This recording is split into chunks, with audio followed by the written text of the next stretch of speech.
आज जो है रुक्षण द्रव्य पढ़ेंगे। रुक्षण कर्म करने वाले जो द्रव्य हैं उनके बारे में देखिए। रुक्षम लघु खरम तीक्ष्णम उष्णम स्थिरम अपिच्छिलम। स्थिरम अपिच्छिलम। अगली लाइन से लिखिए। प्रायशः कठिनम चैव यद् द्रव्यम तद ही रुक्षणम। तद ही रुक्षणम। ये चरक संहिता के सूत्र स्थान 21वें अध्याय से।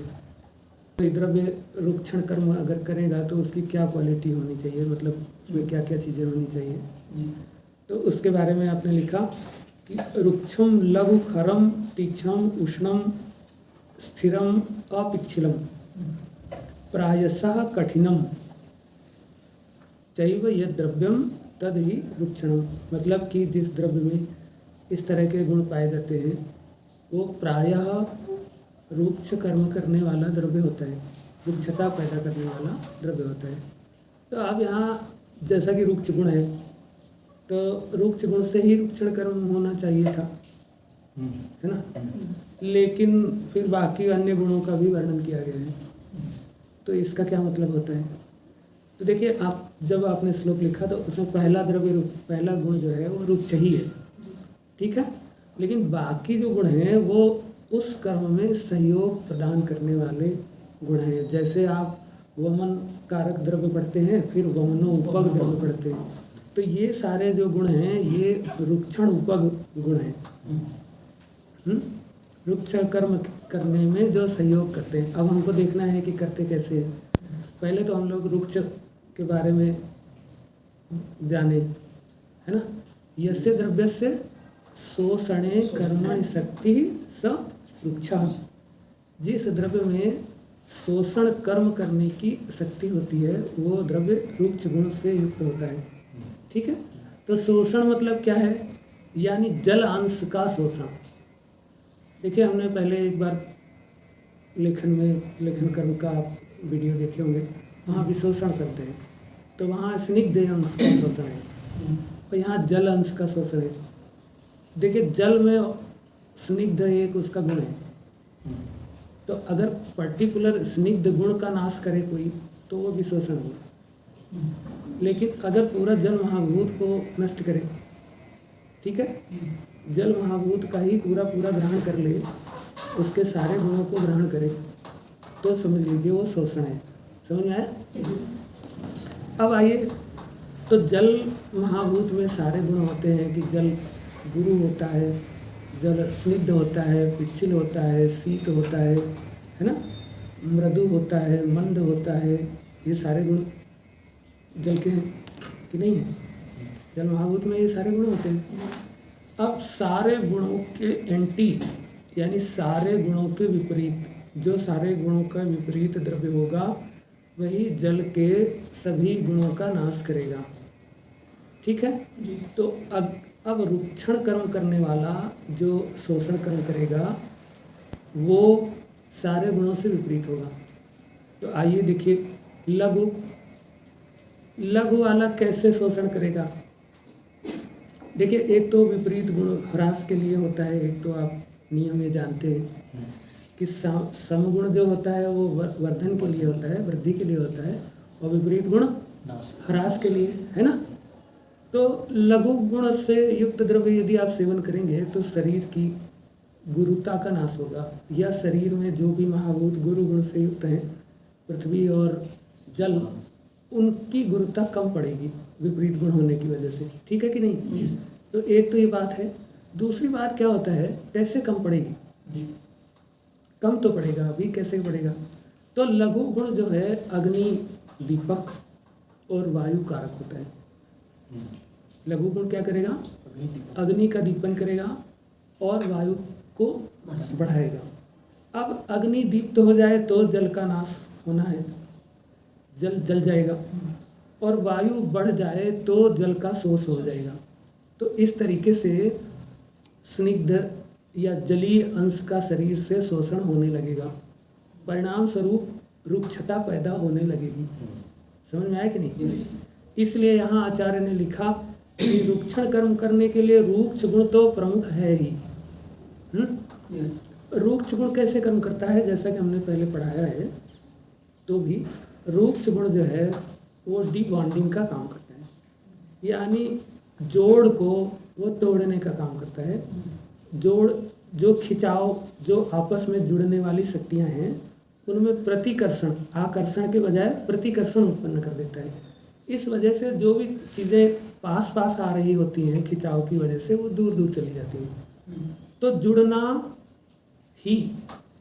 जुड़ने के लिए जल चाहिए होता है। अब ये क्या है, प्रतिकर्षण करेगा तो जल जो है नष्ट होने लगेगा, कुछ भी जुड़ेगा नहीं। जल जो है स्वयं भी जुड़ के बनता है और दूसरी चीज़ों को भी जोड़ के बनाता है। जल जो है जोड़ने के काम में आता है, क्योंकि जल का प्रमुख गुण जो है वो स्निग्ध गुण है, और उसी स्निग्ध गुण के कारण चीज़ें जुड़ती हैं।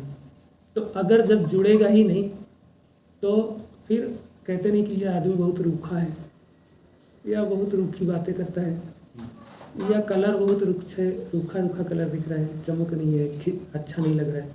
तो मतलब ऐसे में क्या होता है कि डिटैचमेंट होता है किसी चीज़ से, और उसका परिणाम ये होता है कि जोड़ नहीं होगा तो संचय नहीं होगा, चय नहीं होगा, उपचय नहीं होगा, और ये सभी जल के कर्म हैं। तो वहाँ जल नष्ट होने लगता है। ठीक है। अब उसी के कर्म में लघु गुण सहयोग कैसे करता है वो हमने आपको बताया। अब उसके बाद खर गुण कैसे रुक्षता पैदा करेगा। देखिए, खर गुण क्या होता है, वायु के कर्म में, वायु की जो गति है, कारक कर्म है, उसमें विरोध पैदा करता है। और जब भी गति में विरोध होगा तो उष्णता पैदा हो जाती है।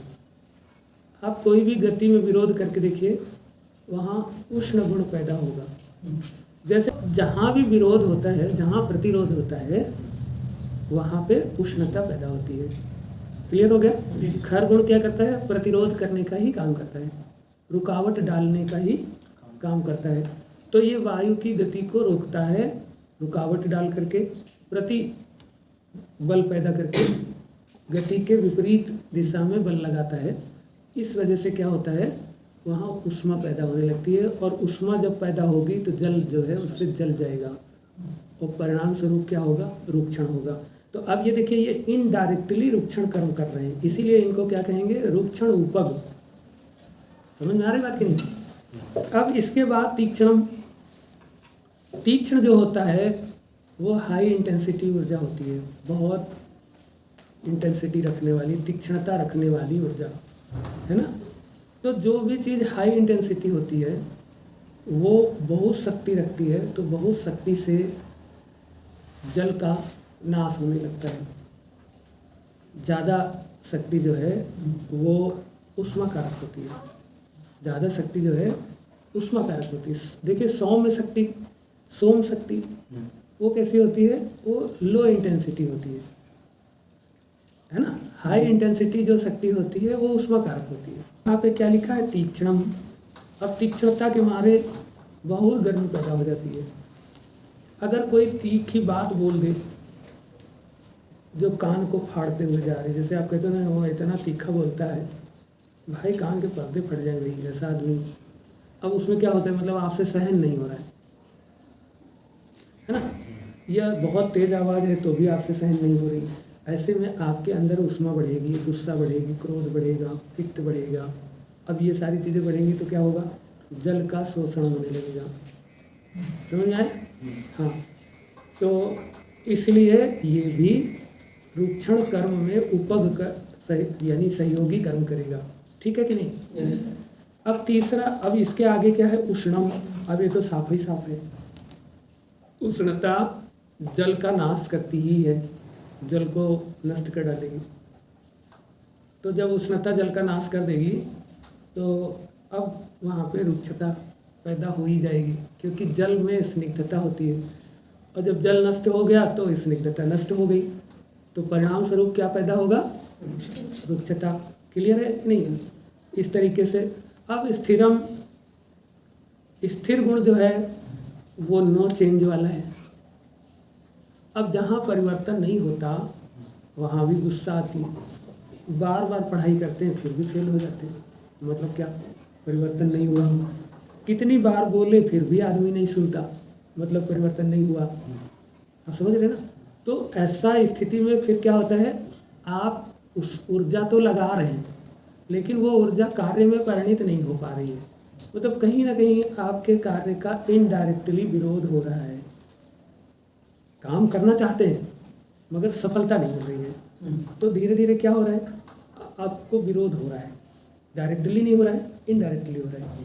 उसने काम होने से मना भी नहीं किया है लेकिन आपकी हिम्मत या ताकत उतनी नहीं है जो आप वो काम कर पाओ, तो आप अपने को तकलीफ में फील कर रहे हो। समझ रहे हो ना। जैसे कोई चीज़ उठाना चाहते हो, अब वो स्थिर गुण से युक्त है, अब उठा ही नहीं पा रहे हो, तो आप तो उठाना चाह रहे हो ना लेकिन उठ नहीं रहा है, तो आपका काम नहीं हो रहा है। और परिणाम स्वरूप फिर क्या है, आपको देखो पसीना आने लगेगा गुस्से के मारे, या गर्मी बढ़ जाएगी शरीर की, या ऐसा कुछ भी। तो कठिन गुण से युक्त द्रव्य जो होता है, स्थिर गुण से युक्त जो द्रव्य होता है वो है मतलब जिसमें चेंज करना, परिवर्तन करना मुश्किल हो, या जिसमें परिवर्तन जो है अति धीमे गति से, बहुत ही निगलिजिबल स्पीड से होता हो, जिसको हम नहीं होने जैसा समझें। तो फिर हमें ऐसे में जो निराशा, हताशा, रुकावट वो जो आती है, उससे हमारे शरीर में क्या होती है, ऊष्मा पैदा होती है। यानी जब ऊर्जा अपना काम नहीं कर पाती तो वो आग लगा देती है।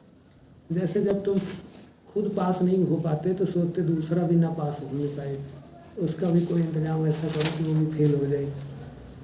अपना काम तो नहीं हुआ, अब दूसरे में भी कहीं कुछ ऐसा कर दो कि उसका भी ना हो, तो परिणाम क्या होगा, है ना।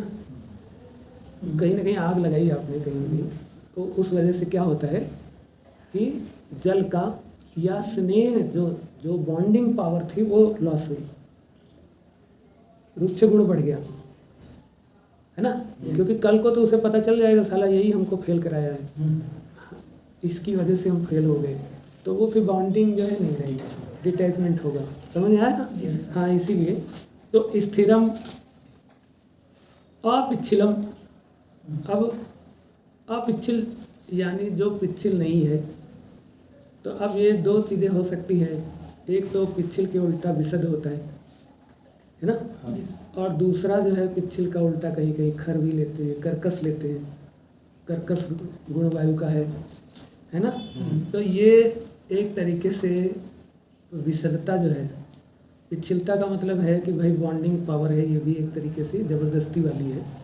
लेकिन विशदता का मतलब होता है जो चिपकता ही नहीं, न खुद किसी को चिपकाता है न खुद किसी से चिपकता है। तो अब भला बताइए, जो किसी से बाइंड नहीं होता ना किसी को बाइंड करता है, तो वहाँ बॉन्डिंग नहीं होगी तो रुक्ष गुण ही बढ़ेगा, क्योंकि बॉन्डिंग के लिए स्निग्ध गुण होता है। अब बॉन्डिंग हो ही नहीं रही है, संबंध नहीं बन रहा है, तो इसका मतलब है वहाँ रुक्ष गुण बढ़ रहा है। भले थोड़ा बढ़ रहा है, ज़्यादा बढ़ रहा है, तो ये सब क्या है ना, ये एसेसरी फैक्टर्स हैं जो रुक्ष कर्म के लिए सहायक होते हैं। ठीक है कि नहीं।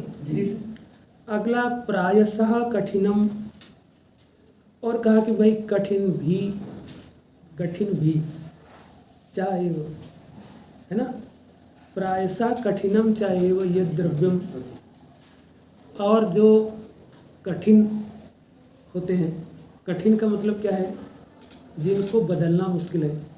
देखिए, स्थिर का मतलब होता है कि जो चेंज होता नहीं है, लेकिन कठिन का मतलब होता है जिसको आप कर सकते हो, ज़्यादा ताकत लगाओ तो आसानी से हो जाए। मतलब ज़्यादा ताकत लगाओ तो हो सकता है। कठिन नहीं कहते बड़ा काम कठिन है, मतलब हो तो सकता है लेकिन उसके लिए आपको ज़्यादा ताकत की ज़रूरत है। स्थिर वो है जो होना ही नहीं चाहता, हो नहीं सकता, इसलिए वो स्थिर है। डिटैचमेंट कारक है, वही रुक्षण कर्म है। ठीक है कि नहीं। तो इस प्रकार के द्रव्य आचार्य ने कहा कि जिनमें ऐसे प्रायः ऐसे गुण हुआ करते हैं, वो द्रव्य जो है प्रायः रुक्षण कर्म करते हैं। शरीर में रुक्षता पैदा करते हैं। ठीक है। यस। हाँ, तो कहा कि इसमें जो एक एक गुण को है अलग कर दिया कि प्रायशः कठिनम च एवं, है ना, जो प्रायः कठिन होते हैं वो भी रुक्षता को करते हैं। अब देखिए, जहाँ कठिनता होगी वहाँ अग्नि नहीं होगी। कठिन चीज़ें जो है अक्सर आग्नेय नहीं होती, वो पार्थिव होती है। जो भी चीज़ें कठिन होती है या वायव्य होती हैं, मतलब वायव्य थोड़ा कर्कश गुण है, लेकिन जो है प्रायः पार्थिव होती है और पृथ्वी बहुत ज़्यादा रुक्ष होती है। तो कहा जो प्रायशः कठिन हो उसको भी आप समझ लीजिए कि वो भी रुक्षण कर्म करेगा, क्योंकि पृथ्वी जो है वो जल को सोखने का बहुत काम करती है। इस तरीके से ऐसे द्रव्य, अब आप देखिए इसमें जितना ज़्यादा गुण होंगे, जितने टाइप ऑफ गुण, एक केवल रुक्ष गुण है तो वो भी रुक्षता करेगा, लेकिन अब अगर साथ में ये सहयोगी गुण भी हों उस द्रव्य में तो वो अत्यधिक रुक्षता कारक द्रव्य होगा। जो कठिन हो, है ना, जो स्थिर हो, जो लघु हो, तीक्ष्ण हो, उष्ण हो, ठीक। तो इससे क्या पता चलता है, जो वायव्य हो, आग्नेय हो और थोड़ा पार्थिव हो, वो द्रव्य सर्वथा या सर्वाधिक रुक्षता कारक होता है ना। तो यहाँ पे क्या आया, जो कटु रस वाला हो या कसाय रस वाला हो या फिर तिक्त रस वाला हो, है ना, क्योंकि आकाश तो सर्वत्र व्याप्त होता है। तो इसलिए कटु कसाय तिक्त रस जो है यही रुक्षण का कर्म करते हैं।